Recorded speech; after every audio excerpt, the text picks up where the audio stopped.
Muy bien, pues vamos a continuar con la serie, ¿verdad?, acerca de el caos en el Medio Oriente. Me voy a enfocar un poquito más en la primera conferencia en esta, no es la primera, es la segunda, tercera, cuarta, como cuarta o quinta ya. En fin, en YouTube, en nuestra página lo pueden encontrar desde el principio. Pero las profecías bíblicas, el 90% de las profecías bíblicas están intrínsecamente conectadas a la existencia y a la restauración del pueblo judío en la tierra de Israel. A continuación voy a explicar por qué escogió Dios a la nación de Israel.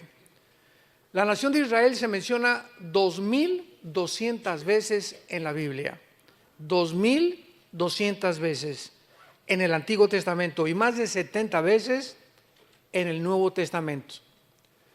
Jerusalén se menciona 800 veces en la Biblia. Y este gran enfoque sobre Israel y sobre Jerusalén nos revela el inmenso significado profético que tienen a los ojos de Dios. Porque recorremos toda la Biblia, los 66 libros de la Biblia, y encontramos el enfoque en Israel y Jerusalén. Israel y Jerusalén. Ahí comienza Dios a levantar la primera nación y termina Dios con Jerusalén, Israel, en la Tercera Guerra Mundial. El renacimiento de Israel en 1948 y la recapturación de Jerusalén en la Guerra de los 6 días de 1967 ha puesto el reloj profético de Dios en marcha. En otras palabras, durante casi 2000 años, pues Israel fue exiliada a todas las naciones del mundo y comenzó a nacer esta teología que hablamos ayer del reemplazo, donde ya Dios se ocupó, ya no quiere nada con Israel. Los judíos mataron a Cristo, ellos son los culpables de la muerte de Cristo. La iglesia ha sustituido y ha tomado el lugar de Israel. Y ahí vamos caminando todos y de repente en 1948 otra vez Dios manda un enfoque, una luz del cielo y vemos el milagro más grande de la historia. El regreso del pueblo judío a su tierra. ¿Quién se lo iba a imaginar? De casi 2000 años de exiliados. Y el 14 de mayo de 1948, todos los ojos otra vez sobre la nación de Israel. En un día, nunca esto ha pasado en la historia, en un día se forma una nación libre, soberana e independiente. 14 de mayo de 1948.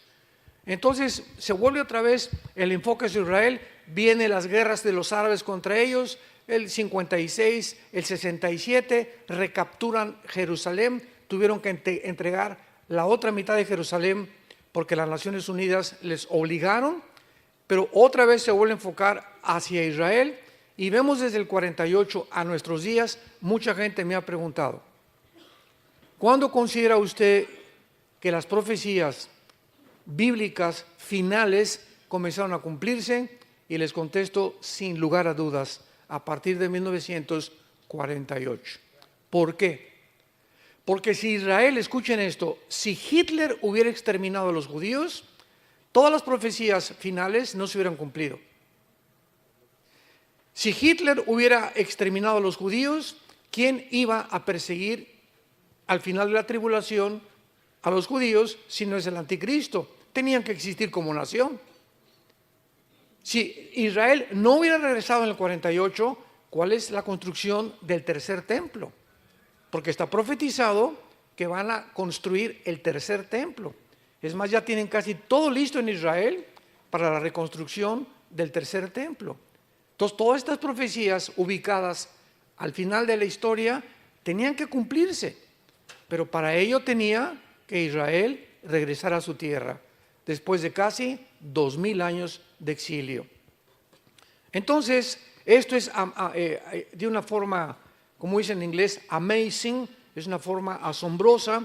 Veamos en Isaías 44, esta profecía de hace 2700 años, donde Dios lanza un desafío, Dios lanza un reto para todas las gentes que dudan de que realmente la Biblia sea la palabra de Dios y no el libro del Mormón, ni tampoco el Corán, ni el Mahajanivana Sutta, ni los Vedas, ni el Tripitaka de Buda. Tú puedes ponerme todos los libros sagrados aquí del lado izquierdo y la Biblia del lado derecho. Ningún libro que se considera sagrado contiene las profecías, la cronología de la historia, las evidencias físicas, genéticas, paleontológicas, antropológicas, microbiológicas, químicas, matemáticas, etcétera, etcétera, que contiene la Biblia. Ninguno. Es un libro asombroso. Y cuando hay críticas sobre la Biblia, simplemente es por desinformación o ignorancia. Veamos lo que dice Dios, Isaías 44, versículo 7. Comienza preguntando el Espíritu de Dios: ¿y quién proclamará lo venidero? Lo declarará y lo pondrá en orden delante de mí, como hago yo desde que establecí ¿a quién? El pueblo antiguo, que es Israel. Anúncienles lo que viene y lo que está por venir. No teman ni se amedrenten. No te lo hice oír desde la antigüedad y te lo dije. Luego ustedes son mis testigos. No hay Dios sino yo, no hay fuerte, no conozco ninguno. ¿Qué otro libro dentro de los que se consideran sagrados o religiosos tiene en orden la historia como tiene la Biblia? Un ejemplo rápido. En la historia han existido imperios. Vamos a enunciarlos: el imperio egipcio, el imperio asirio, babilonio, los medos persas, los griegos y el imperio romano. La Biblia describe el orden cronológico en el que iban a aparecer cada uno de estos imperios. Asombroso. Vienes al libro de Daniel, por ejemplo, y hay una visión en el capítulo 2 de Daniel de una estatua gigantesca que el rey Nabucodonosor tiene en un sueño y que ni los astrólogos, ni los magos, ni los hechiceros le pudieron interpretar. Entonces Daniel ora a Dios porque hubo un decreto de pena de muerte del rey Nabucodonosor, que el que no le interpretara pues era muerto inmediatamente. Entonces Daniel se pone a orar y Dios le revela a Daniel la interpretación de la estatua del sueño de Nabucodonosor, y le dice Daniel al rey Nabucodonosor: la cabeza de oro eres tú, el imperio babilónico. Escuchen con detenimiento. Después de ti vendrá otro imperio inferior, que de acuerdo a la historia fue los medos persas. Y el pecho y los brazos de plata son los medios persas. Después de ti, la cintura, que era de otro metal, el bronce, va a venir otro imperio que fue el imperio griego. Y las dos piernas de hierro será un cuarto imperio fuerte, que fue, de acuerdo a la historia, el imperio romano. Entonces, ahí describe Daniel hace 2600 años la secuencia de los imperios de la historia que ha corroborado que iban a sucederse uno tras otro, anunciado con cientos de años de anticipación. Y por eso dice Dios: ¿quién proclamará lo venidero y lo pondrá en orden? ¿Qué otro libro? Búscale. Yo les he dicho siempre en muchos seminarios, decimos en México: ¿quién es tu gallito, Giro? ¿Cuál es tu gallo? O sea, dime el libro que más amas, el libro de filosofía, de historia, de lo que tú me quieras mencionar, dímelo. O dime qué libro sagrado conoces tú y vamos a compararlo con la Biblia. Ninguno de los libros que se consideran sagrados, repito, contiene la historia, las profecías y todas las evidencias que son geográficas, históricas, que tiene la Biblia. Y además la Biblia es la razón por la cual es el libro más atacado y más controvertido que existe en el mundo. Y cuando los grupos de rock pesado, ¿verdad?, como Madonna, quieren atacar un libro, o como los E-Men, o como Iron Maiden, o como los Rolling Stones, ¿por qué nunca atacan el Corán? ¿Por qué nunca atacan el Tripitaka de Buda? ¿Por qué no atacan ningún libro? ¿Por qué es la Biblia el libro de más odio del mundo? ¿Por qué? ¿Por qué le arrancan las hojas y le comienzan a escupir sangre sobre la Biblia? ¿Por qué Jesucristo es el personaje y no Mahoma, y no Mahatma Gandhi, y no Buda, que acabó en McDonald's? ¿Por qué son el objeto del odio? Todo el odio está centrado. ¿Por qué aquí en Estados Unidos, por cualquier cosa, Jesus Christ? ¿Por qué no dicen Mahoma? Siempre es Jesucristo en la boca de todo el mundo, ¿verdad? ¿Y por qué siempre hablan de Dios o el Dios de la Biblia? Precisamente porque no es coincidencia, son el objeto del odio y del ataque de Satanás. Y ya lo entendemos que no es coincidencia lo que está pasando. Ahora dice aquí en el capítulo 46 de Isaías, denle la vuelta nada más, versículo 9.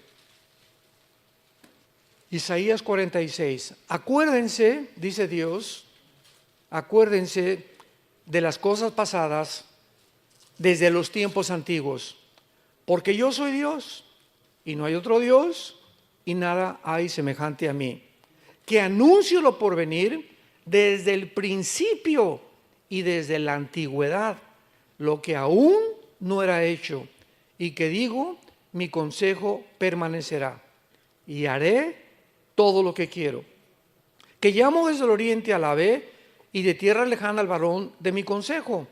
Yo hablé y lo haré venir, lo he pensado y también lo haré. Dice Dios, ¿hay algún libro que te diga o que te explique las tres preguntas más importantes de la filosofía y de la existencia del ser humano? Como número uno, ¿quién hizo el universo? ¿Cómo se originó el universo? Número dos, ¿quién soy? ¿Quiénes somos realmente? ¿Me podrá decir el psiquiatra, el psicólogo, el sociólogo, el antropólogo? ¿Quién soy? ¿De qué estoy formado? ¿Podrán conocer estos seres humanos igual que tú y que yo de qué estamos formados interiormente? ¿Podrán demostrar que hay algo que trasciende nuestra humanidad y nuestra vida física y terrenal? Y número tres, ¿hacia dónde se dirige la humanidad? ¿En qué va a terminar la humanidad? Número uno, nadie podrá jamás decir cómo comenzó el universo. ¿Por qué? Porque para que sea científico tiene que ser repetitivo. Entonces, como nadie estuvo cuando fue creado el universo, simplemente hay teorías, hipótesis, especulaciones. Y se han inventado como la teoría del Big Bang. Pues comenzó con una explosión del universo. Señor ateo, come here, please. Acércate. ¿Y quién produjo la explosión? Porque la nada no produce nada. Y si seguimos una línea lógica elemental, después de que dice usted que hubo una explosión, ¿podrá la materia producir el pensamiento? ¿Podrá la materia producir la conciencia? La nada no produce nada. Y venimos a la Biblia y así comienza la Biblia. Bereshit Elohim ha-samayim ha-eretz. En el principio Dios hizo los cielos y la tierra en el hebreo. Son 7 palabras del versículo 1 del Génesis y el versículo del medio es el menorá. Increíble. Esto ni los rabinos que hicieron esto se pusieron de acuerdo para haber podido coordinar y entender que había una secuencia impresionante en las mismas letras hebreas describiendo a Yeshua o a Jesús escondido, o las verdades que hasta el Nuevo Testamento fueron reveladas cuando los rabinos no creen en el Nuevo Testamento. Impresionante. Entonces la Biblia nos muestra que fue hecho el universo de la nada. Hebreos 11, 1 y 2. De lo que no existe, Dios hizo lo que existe. Se llama ex nihilo. O sea, fue hecho de la nada. Dios hizo de la nada que aparezca la tierra, que aparezca la luz, etcétera, etcétera. Y esta es la razón por la cual ahora la ciencia comprueba que el universo tuvo un principio. Porque en tiempos de Galileo y en tiempos de todos los grandes astrónomos del pasado, la Iglesia Católica los frenó para que no siguieran investigando y demostraron, ¿verdad?, que la tierra, decía, no es que siempre ha sido la tierra eterna, y la Biblia dice que hubo un principio. ¿Cuándo comprobaron que la tierra tuvo un principio? Cuando descubrieron las leyes de la termodinámica. Las leyes de la termodinámica, damas y caballeros, santos de Dios, son las dos leyes físicas que rigen todas las demás leyes del universo. La primera ley explica claramente que nada se crea ni se destruye. Y la segunda ley de la termodinámica establece físicamente que todo tiene un proceso de descomposición, de deterioro, que todo se echa a perder. Esto se tiene que echar a perder, mi coche se tiene que echar a perder, yo estoy muriendo celularmente, todo absolutamente. El sol pierde millones de toneladas de masa por minuto.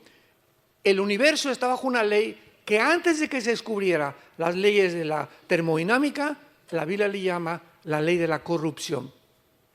Todo tiende a echarse a perder, todo tiende a corromperse, tal como la Biblia lo estableció miles de años antes que ni siquiera se descubriera la física.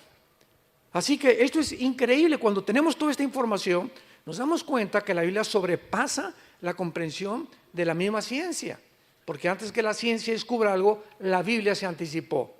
Y luego, ¿quiénes somos nosotros? Bueno, pues hasta el siglo pasado aparece un doctor llamado Sigmund Freud, padrino de muchos de ustedes. Y Freud comienza, él rechazó, no, la Biblia no la quiero estudiar, su mamá se la quería enseñar, me voy a poder estudiar y voy a hipnotizar a mis pacientes, dijo Freud, para descubrir a través del hipnotismo en pacientes de neurastenia, que a través del inconsciente, del consciente los voy a llevar al inconsciente para que descubra lo que hay en el subconsciente y tratar en su conducta subconsciente que está en el cerebro, tratar de corregir la esquizofrenia, la paranoia, la psicosis, la psicopatía, la patología, etcétera, etcétera. Entonces Freud creyó que nosotros teníamos un problema en la psique, de venir la palabra mente, y se equivocó rotundamente, porque la Biblia nos dice que hay otro elemento más profundo que la mente, que es el origen de los problemas mentales, y es el espíritu.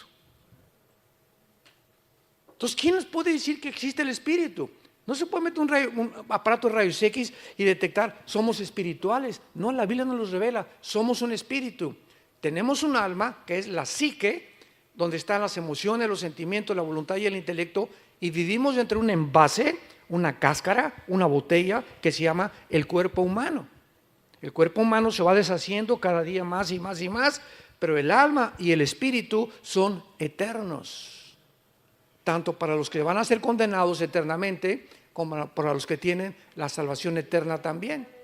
Entonces Freud se equivocó. Y así viene, en verdad, no el problema, Carlos Marx, 50 años antes de Freud, el problema es la lucha de clases. Y si el proletariado derriba a la burguesía, si los pobres derriban a los ricos, se acabó el problema. El problema está en los ricos que explotan, los reyes, etcétera, etcétera. Vamos a derrumbarles y vamos a quitarles todo y que los pobres tomen el poder. Y así nació la ideología del comunismo. Y cuando pusieron en práctica esto, ahí tienes a Cuba. La revolución por acá y por allá. Ahí tienes a Rusia, ahí tienes a Mao en China. Ahí tenemos tantos ejemplos actualmente, ¿verdad? Venezuela, etcétera, etcétera. Lo que están haciendo ahorita en Colombia es inconcebible. Pero ahí está la ideología. Se demostró en el 91 que cayó el comunismo. Se demostró que no funciona. Y así el ser humano ha sido una búsqueda continua en ideologías, en procesos, en proyectos, en descubrimientos, para tratar de descubrir de dónde somos, quiénes somos, cuál es el problema del ser humano, cómo se puede hablar a la sociedad, y siempre hemos hecho el ridículo porque no somos dioses. No somos dioses. Ahí está la soberbia del ser humano, la que nos ha llevado al estado en el cual nos encontramos actualmente. Muy bien, Dios crea el universo y vamos a seguir una línea de lógica. Si Dios crea un planeta que se llama el planeta Tierra, Dios pone alrededor del planeta Tierra lo que se llama la atmósfera. que es casi el 90% de nitrógeno mezclado con oxígeno y otros gases. Entonces, ahorita yo camino por todos lados, voy a China, voy a Alaska, donde quiera, y hago esto. ¿Qué es lo que estoy respirando? Estoy respirando un gas, estoy respirando algo que exactamente es lo que necesitan mis pulmones para poder vivir. El oxígeno es lo que le da la vida a mi cerebro y a mis neuronas. Me voy a la luna, me muero. Me voy a Marte, me muero. Y están pensando en tener luna de miel en la luna. O como dijo Elon Musk, ¿verdad? Vamos a salir en un cohete, nos vamos a Marte y vamos a trasladar de la Tierra a Marte. Preparémonos porque en 10 años vamos a irnos a Marte a vivir. Son marihuanadas. ¿Cómo se atreven estas personas que supuestamente en el siglo XXI son calificadas como personas inteligentes? Elon Musk y Noah Harari y Khrushchev y todos estos que están dentro de este ambiente de la tecnología, ¿cómo se atreven a decir eso?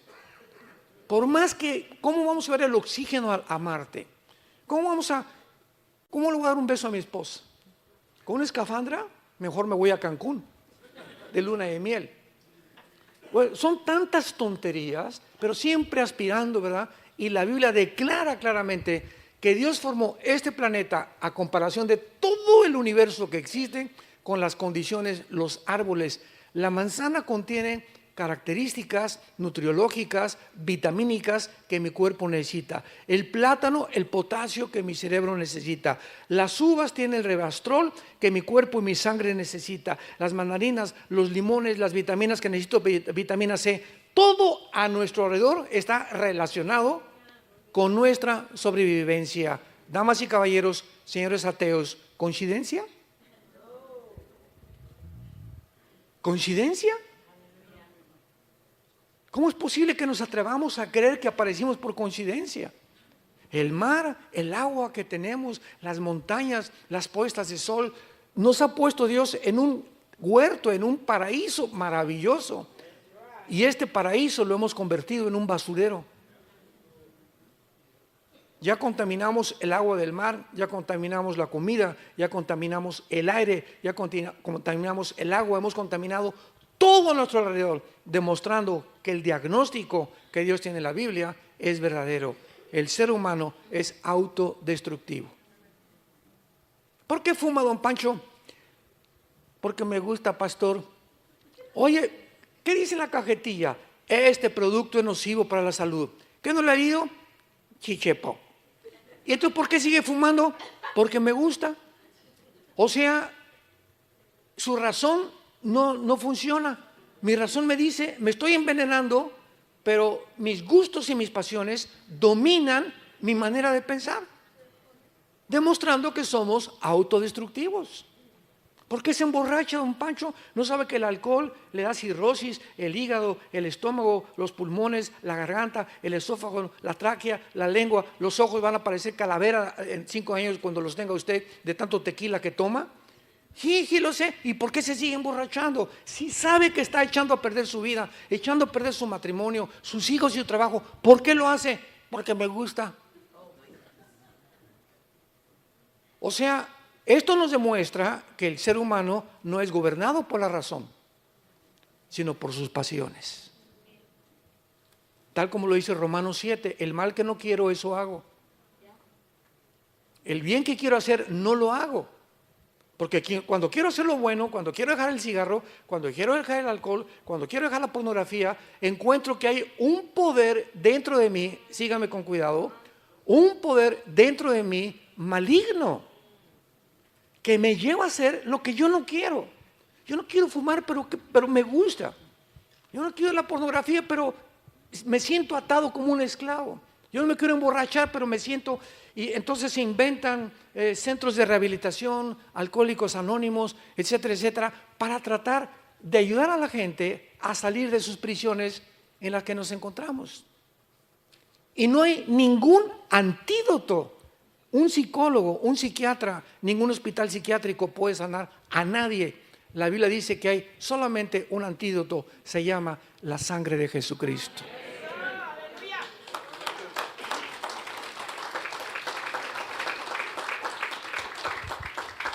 El 99% de los hospitales psiquiátricos tratan a sus pacientes con pastillas tranquilizantes, drogados. No hay otra manera de controlarlos más que a través de Ecuanil, Seconal, Prozac, etcétera, etcétera. Porque no hay métodos. El ser humano no puede cambiar a ninguna otra persona. Le quitan el cigarro, le quitan el alcohol, pero sigue mintiendo y sigue haciendo aquello y sigue golpeando a la esposa, etcétera, etcétera. Es como cortar ramas. Pero Jesucristo viene a la raíz del problema, a nuestras vidas. La raíz es espiritual. Nos comportamos como nos comportamos y la mente la tenemos como la mente porque espiritualmente estamos muertos. Sin el poder de vencer aquellos vicios que nos han atado durante tanto tiempo. Y es por eso Jesús dijo, cuando conozcas la verdad, te hará libre. Es la verdad la que nos hace libre. ¿Qué significa? La ignorancia te mantiene en la esclavitud, que es totalmente lo contrario. Entonces, Dios, después de que hace todo eso, es lógico que forma a un pueblo especial. Adán comienza a reproducirse, tiene hijos, hermanos, hermanas, etcétera, etcétera. Durante los primeros 1500 años, de Adán al diluvio hubo 1500 años. Entonces Noé lo levanta Dios, de sus 3 hijos se forman todas las más de 70 naciones del mundo bíblicamente, y después Dios comienza en el capítulo 12 a llamar a un hombre llamado Abraham. Sin la H, era Abraham, no era Abraham todavía, padre de las naciones. Y a través de este hombre le dice a Abraham, vente y salte de tu tierra y te voy a enseñar y te voy a hacer un pacto contigo. Vayamos a Génesis capítulo 12 para que veamos el inicio y la comprensión de la nación de Israel. Una vez me preguntaron, ¿y por qué Dios escogió a Israel? Y le dije, ¿por qué le dio la gana?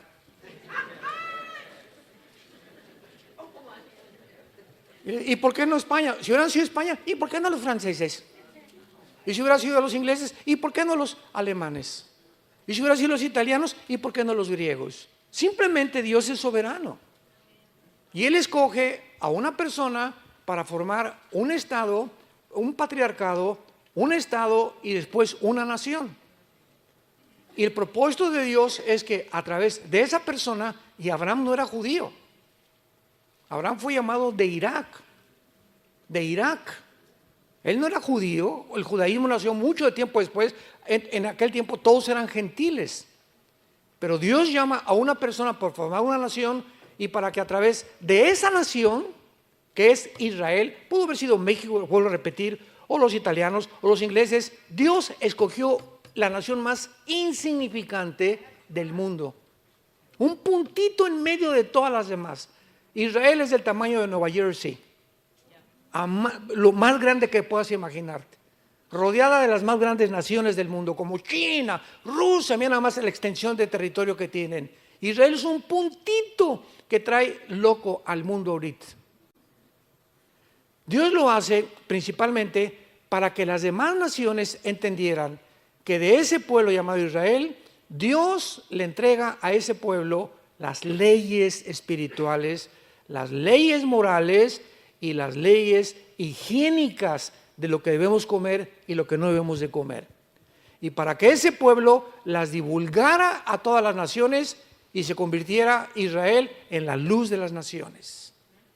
Sabemos que finalmente fracasó, pero dice Génesis 2, Jehová había dicho a Abraham, vete de tu tierra y de tu parentela y de la casa de tu padre a la tierra que te mostraré, que es la tierra de Canaán, finalmente. Y haré de ti una, ¿qué cosa? O sea, ¿quién es el padre de árabes y de judíos? Abraham. Los árabes reconocen a Abraham como su padre. Vuelvo a repetir, porque los semitas son tanto árabes como judíos. El problema vino después. Pero vemos que de Abraham nacen dos de las más grandes razas del mundo, que son los judíos y los árabes. Haré de ti una nación grande y te bendeciré. Y engrandeceré tu nombre y serás bendición. Bendeciré a los que te bendijeren y a los que te maldijeren, maldeciré. Y serán benditas en ti todas las familias de la tierra. Y lo vemos nosotros que todo el Antiguo Testamento fue judíos, judíos, judíos, judíos, judíos. Viene entonces, rechazan al Mesías que Dios les envió y Dios ahora se vuelve a los gentiles. Y la promesa estaba desde Génesis 12. Serían benditos no solamente los judíos, a través de Abraham Dios bendeciría al mundo entero. Porque de Abraham vendría el Mesías prometido en Génesis 3:15. La Biblia está intrínsecamente relacionada con la genética.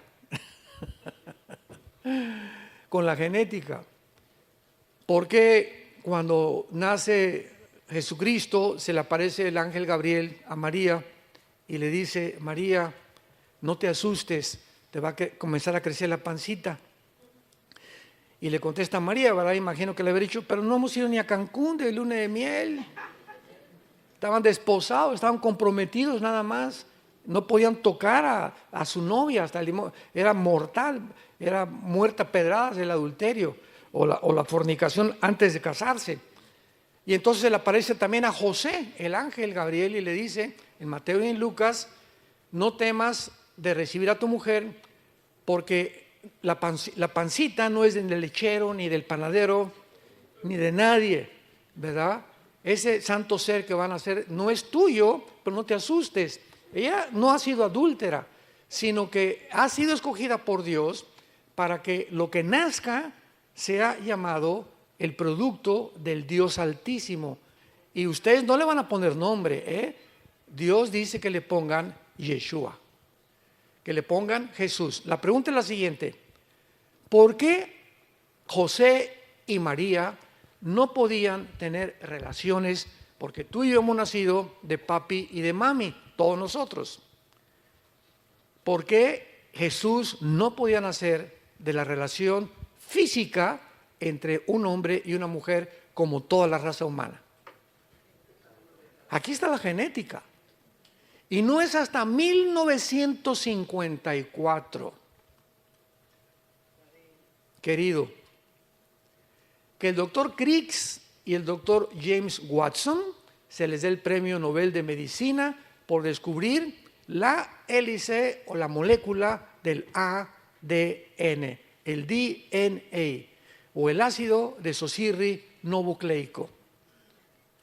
Y cuando se descubre el ADN, aunque ya Mengele había descubrido las leyes de la herencia en 1800 del siglo anterior, pero solamente descubrió que había leyes hereditarias cuando comenzó a mezclar chícharos. Hasta que se descubre la molécula del ADN, se comienza a entender verdaderamente la biología del ser humano.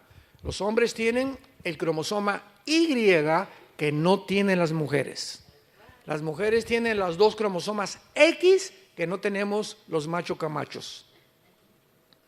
¿Y qué es lo que determina el género? Vean ustedes todo esto alrededor de los pseudocientíficos que nos rodean, que están negando la identidad de género. Le preguntaron el otro día un hombre de color, le preguntaron que era pastor: ¿nos puede usted decir que es una mujer? Y dijo claramente: mi mamá. O sea, todos los que son mamás son mujeres, por el amor de Dios. O sea, los hombres no tenemos vagina. Los hombres no tenemos el órgano de reproducción que tiene una mujer. Entonces, ¿qué es una mujer? Es muy fácil. No necesitamos la Biblia para saber que es una mujer. La ciencia nos los dice. Si tienes el cromosoma XX, eres mujer. Si tienes Y, eres hombre. Vístete de china poblana, vístete de la princesa de Persia. Si eres hombre, nadie te va a cambiar. Si tienes el cromosoma Y, eres hombre. Y lo que determina el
género, es la biología y la genética. Entonces, cuando cayó el pecado en Adán, ¿qué fue lo que se infectó? Porque el hombre es el transmisor, la semilla la traemos nosotros y las mujeres reciben, son la receptora de nuestra semilla o del esperma. Entonces, cuando el pecado entra al ser humano, lo primero que se infecta es la genética. Antes los leones no rugían y las plantas no tenían espinas, las rosas, los animales no tenían veneno, las culebras, las tarántulas, etcétera, etcétera. Toda la creación estaba completamente bajo el gobierno de Adán y Eva. En el momento que el ser humano peca, síganme con cuidado, el momento en que entra el pecado, inmediatamente la creación alrededor se infecta genéticamente.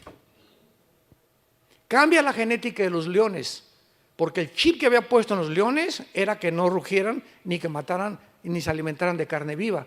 Y ahora iban a tener que matar a una presa inferior para poder sobrevivir. Las rosas comenzaron a salir la espina, comenzaron las tormentas, porque toda la creación está relacionada con la moral del ser humano. Mientras más pecado hacemos, el mundo se vuelve nuestro enemigo. Como hemos visto actualmente, todo lo hemos infectado y ahora tsunamis y terremotos. ¿Y por qué Dios manda esto? Dios no manda esas cosas, es el resultado de nuestra maldad. Como dijo la hija de Billy Graham, Anita Graham, ¿verdad? El hombre ha pecado, ha ofendido a Dios y se voltea y lo reta y le dice: bájate del cielo, siéntate aquí, te vamos a juzgar, tú eres culpable de todo lo que pasa. Por la idiotez del pensamiento del ser humano de no entender que somos nosotros los causantes de todo lo que pasa. Entonces, ¿qué fue lo que se infectó en el ser humano, en el hombre? Se infectó nuestro cromosoma Y.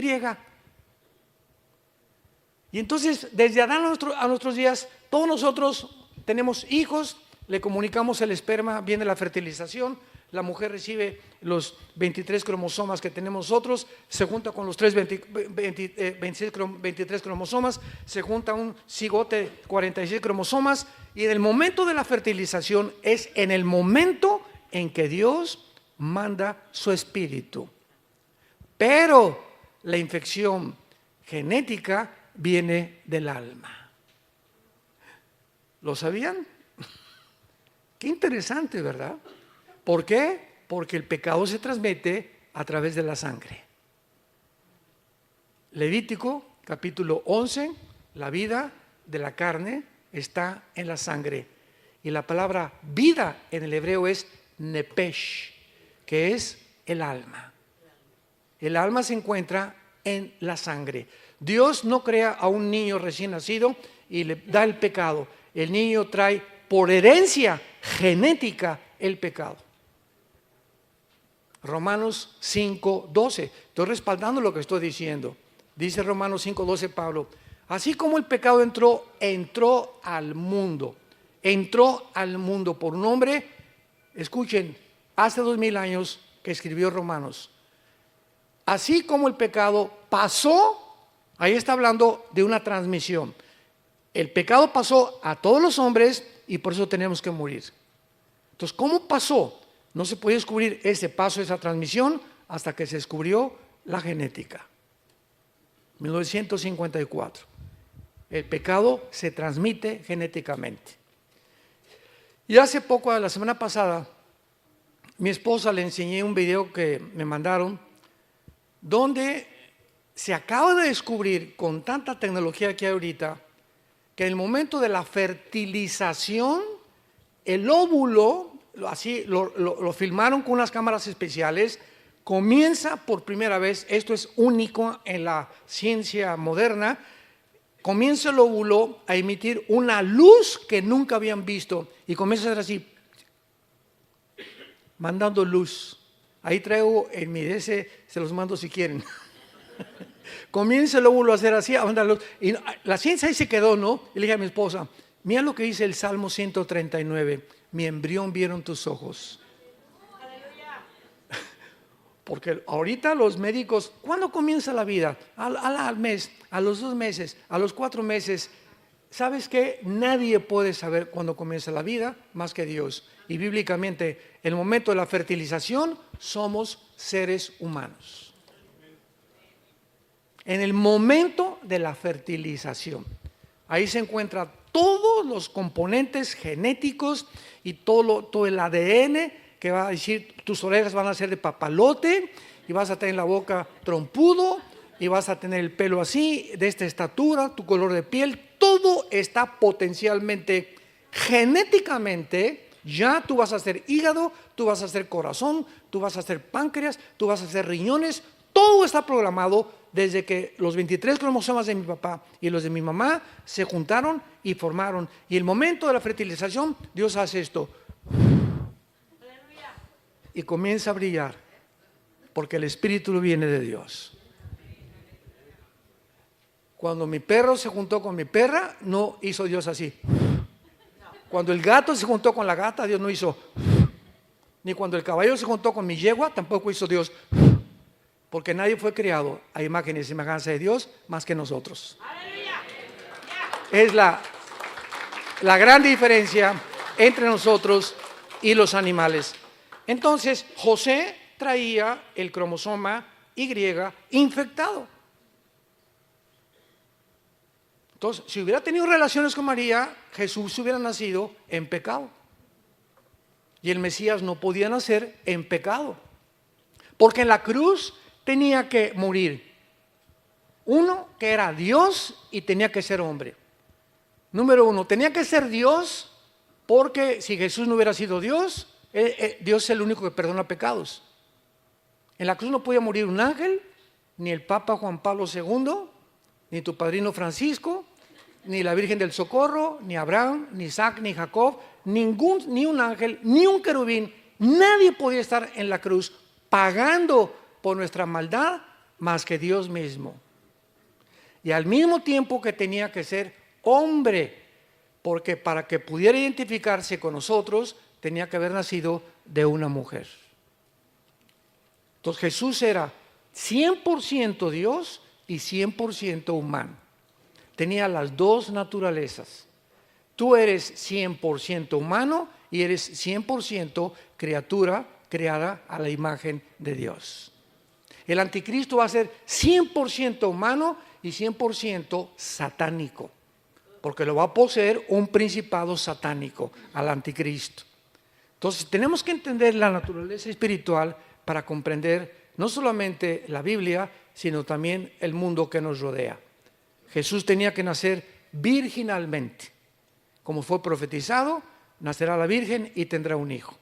Y venía el problema, ¿cómo puede una virgen, si es virgen, tener un hijo? Y todo el mundo estaba loco, ¿verdad? No, se equivocó Isaías. Isaías 7 dice que una virgen. Y hasta que nace Jesucristo y se descubre todo esto, la Biblia tenía la razón. Se adelantó miles de años la Biblia a la genética del siglo pasado. Como se ha adelantado, porque Dios ha puesto en orden la historia desde la antigüedad hasta que Jesucristo regrese. Entonces Dios forma ya con Abraham, en penúltimo lugar, una nación, y a esa nación le dice Dios a Moisés: vente al monte y te voy a dar las leyes morales de toda la humanidad. Y ustedes se van a encargar de repartir estas leyes a todo el mundo, a todas las naciones. Adorarás a Dios con todo tu corazón, los 10 mandamientos, etcétera, etcétera, son las leyes morales de Dios. Si Dios, es lógico, Él tiene que legislar la moral. Porque el hombre no es capaz de distinguir qué es bueno y qué es malo. Veamos ahorita el siglo XXI. No, tú realmente no eres hombre, eres mujer. No eres mujer, eres hombre. No, realmente los culpables no son los de Hamás, son los judíos. No, no es cierto, son los palestinos. No, no es cierto, son los chinos. No es cierto, es mi suegra la culpable. No es cierto, tú eres el que me ha llevado a emborracharme, vieja. Si tuviera otra esposa, ¿verdad? Y otra vieja mejor que tú, no sería el borracho que soy. Siempre estamos buscando huir de nuestra responsabilidad. Cuando un ser humano alcanza y llega a la responsabilidad, comienzas a madurar. La razón por la cual las cárceles están llenas de delincuentes es porque todos dicen, el mundo está contra mí. Esta es la característica de la delincuencia juvenil. Todos se sienten víctimas de la sociedad. Soy así porque mi papá era marihuano. Soy así porque mi mamá era prostituta. Soy así porque me violaron a los 8 años. Soy así. ¿Sabes una cosa? Tú no puedes seguir viviendo de esta manera.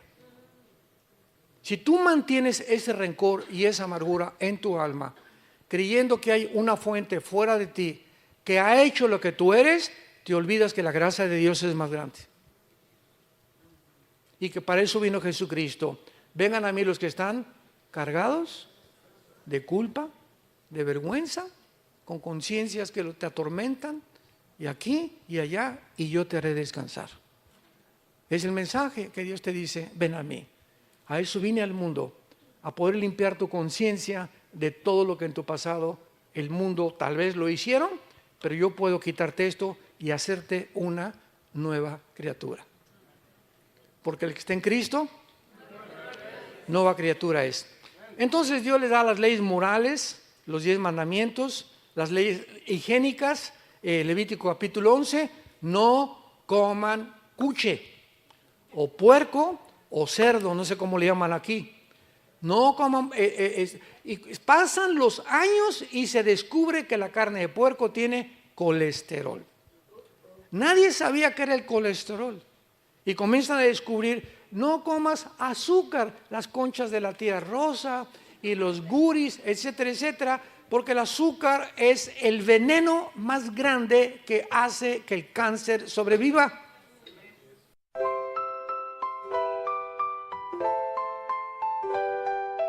Lakefront breeze whispers your name.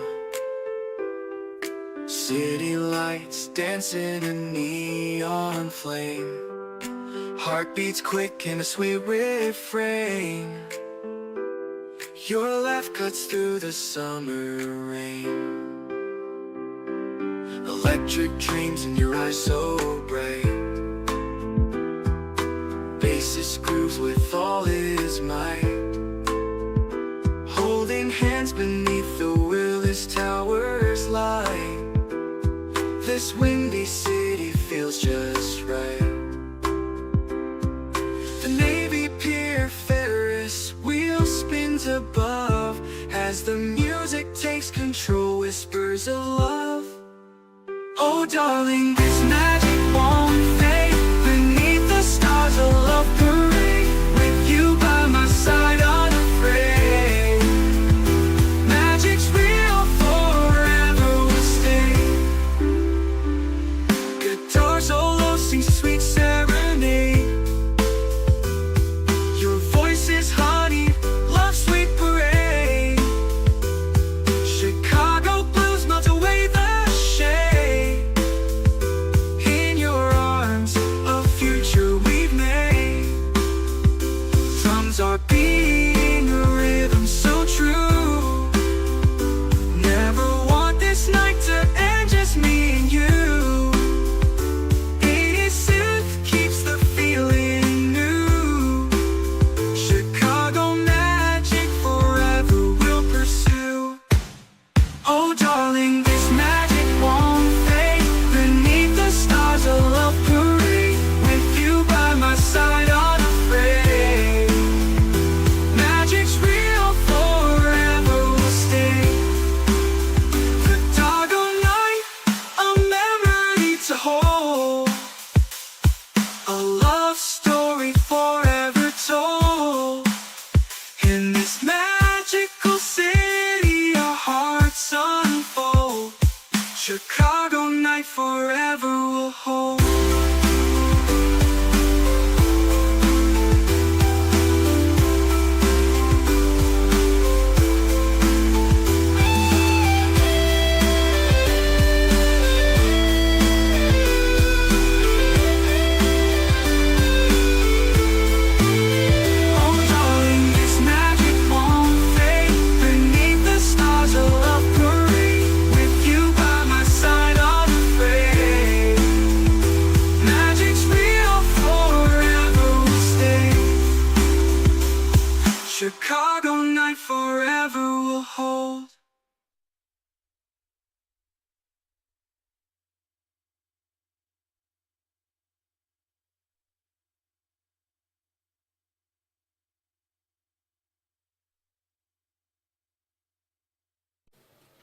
El azúcar te echa a perder la sangre. Una Coca-Cola tiene 250 gramos de azúcar. Tú te tomas una Coca-Cola hoy, una Coca-Colita. Un mes tiene que pasar, todo ese azúcar se va a tus riñones. Y como se va a tus riñones, y el riñón está diseñado por Dios, los dos riñones, para que asimilen las cosas que Dios nos dio, el agua, agua de limón, agua de Jamaica, etcétera, etcétera, jugos. Entonces los riñones se intoxican, porque no pueden trabajar con ese azúcar en tus riñones. Y entonces te comienzas a sentir cansado. Ay, hermano, leo la Biblia y me duermo. Me duermo en los domingos, me siento cansado, no tengo ganas de nada. ¿De dónde viene la falta de energía? Estás azucarado.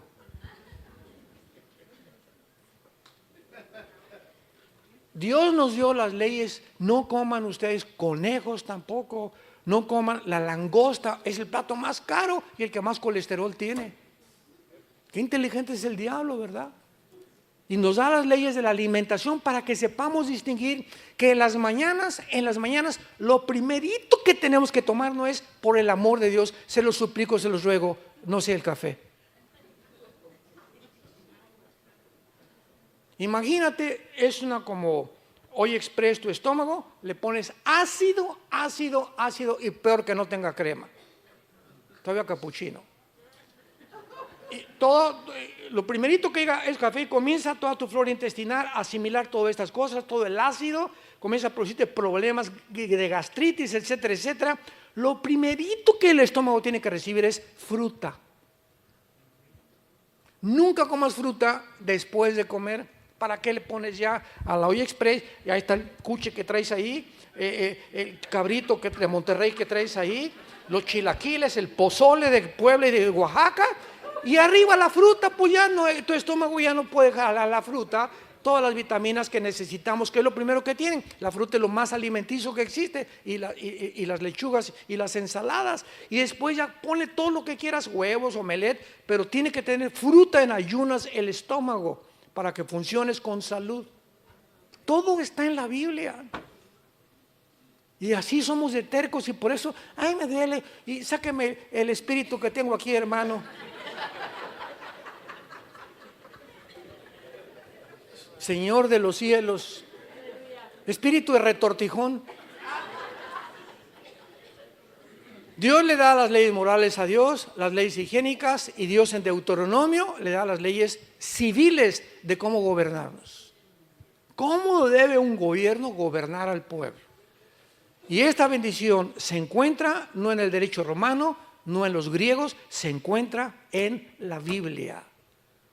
Antes que el derecho romano y antes que los griegos y antes que todo, la Biblia es el origen de la formación y las leyes que Dios anhelaba que el ser humano las asimilara, las comprendiera, pero es imposible asimilarlas sin tener el Espíritu Santo en tu corazón. Y es lo que en esta mañana Dios quiere que tú entiendas, que esta nación fue escogida por Él precisamente para que pudieras a través de la Biblia, porque la Biblia viene de los judíos. Cristo era judío, los primeros apóstoles eran judíos, la primera iglesia fue judía. Y te bendeciré a los que te bendijeren. Y a través de la historia, todas las naciones que han maldecido y las personas a Israel han recibido la maldición. Ahí está el peligro del antisemitismo. No seas tú una persona que se encuentre maldiciendo al pueblo escogido de Dios. Oremos por Israel, oremos por los palestinos, oremos por los árabes, oremos por los mexicanos, oremos por esta nación, porque somos un pueblo que tenemos que interceder por todas las naciones del mundo. Pero nunca maldigamos ni a Israel ni a los mexicanos. Nunca salga de tu palabra y de tu boca ninguna maldición hacia ninguna persona, porque cuando tú maldices a alguien se te regresa como un boomerang. Lo que tú siembras tienes que recoger. Oremos. Señor, gracias en esta mañana por tu palabra. Ustedes son mis testigos, dice tu palabra, que tú eres Dios. Y recibirán poder cuando el Espíritu Santo venga sobre ustedes. ¿Con qué propósito has entrado a vivir en nuestra vida, Señor? para ser testigos, principalmente para dar al mundo a conocer tu amor en esa cruz. Porque de tal manera amó Dios al mundo, a palestinos, árabes, judíos, mexicanos, a todas las naciones del mundo las ama Dios, y a todas las llama al arrepentimiento. Dios quiere entrar a tu vida en esta mañana y convertirte en un testigo. Un cristiano es una persona que habla de Cristo. Tú no puedes llamarte cristiano, ni te atrevas a llamarte cristiano, si desde el momento que tú te convertiste a nadie le has hablado de Cristo. No somos cristianos de la secreta. No tengas miedo delante de los hombres ni vergüenza en tu familia de llamarte hijo e hija de Dios, porque el que me confiese delante de los hombres, yo le confesaré delante de los ángeles. El que me niegue delante de los hombres, por amar más la gloria de los hombres, le negaré también delante de los ángeles. Te damos gracias, Jesús, por tan grande sacrificio. Fuiste crucificado, enterrado y resucitado a los 3 días. Y en este momento estás tocando la puerta de los corazones de los que te escuchan. Es Dios el que en este momento te está llamando y te está diciendo: ven a mí y encontrarás paz y descanso para tu alma. ¿Qué tengo que hacer? Me preguntarás, para yo tener a Jesús y el día que muera, morirme en paz, sabiendo que mis pecados han sido perdonados. Arrepiéntete en esta mañana. Arrepentirse es reconocer que tu vida no está agradando a Dios, que tú tienes que cambiar de camino, porque hay caminos que parecen derechos, pero su fin es camino de muerte. El que no conoció pecado, por nosotros se hizo pecado, para que nosotros fuéramos hechos la justicia de Dios en él. Mas Dios muestra su amor para con nosotros en que, siendo aún pecadores, Cristo muere en tu lugar y en mi lugar. Él fue despreciado y desechado entre los hombres, varón de dolores, experimentado en quebranto. Como que escondimos de él el rostro, fue menospreciado y no le estimamos. Mas él llevó tus enfermedades, tus pecados, tus maldiciones, igual que las mías, para que tú y yo podamos vivir una vida de perdón, de misericordia y de gratitud ante tan grande amor. Dile: Señor, entra a mi corazón en este momento. Ven, Jesús, dame ese descanso que mi vida necesita. Quiero morir en paz. No quiero tener rencor ni maldecir a nadie más en mi vida. Hayan hecho lo que me hayan hecho, perdono a mis enemigos. Guárdame en esa paz que sobrepasa todo entendimiento, porque creo que en la cruz pagaste por mis pecados con tu sangre. Creo que a los 3 días resucitaste y que ahora eres mi Salvador. Gracias, en tu nombre precioso, Jesús. Amén.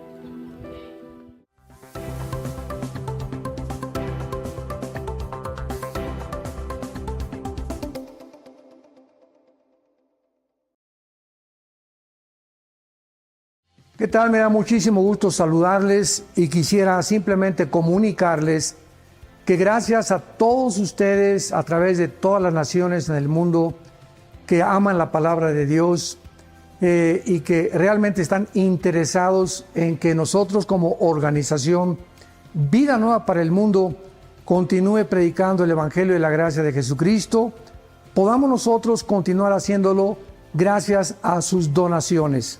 Este año cumplimos 46 años de ministerio, 46 años donde hemos predicado, pensamos y consideramos de una forma fiel el Evangelio, la sana doctrina de Jesucristo. Nosotros, con todas estas donaciones, tenemos que sostener pastores, misioneros, obras, equipos de televisión, y aún continuamos buscando la manera de poder elevar este ministerio. Hasta este momento, quiero que ustedes estén enterados, no tenemos una sola propiedad. Y así hemos trabajado durante 46 años porque le damos la importancia a la evangelización, a las misiones y también a los hombres de Dios para levantar más pastores. Le damos las gracias, que pueda Dios con su gracia tocar sus corazones y que puedan ustedes invertir en un terreno donde es fructífero, porque creemos que hemos producido bastante buen fruto para la gloria de Dios. Gracias por sus aportaciones y por las donaciones que sabemos ustedes continuarán haciendo para que podamos continuar siendo fieles en la predicación del Evangelio de la gracia de Dios. Que Dios les bendiga.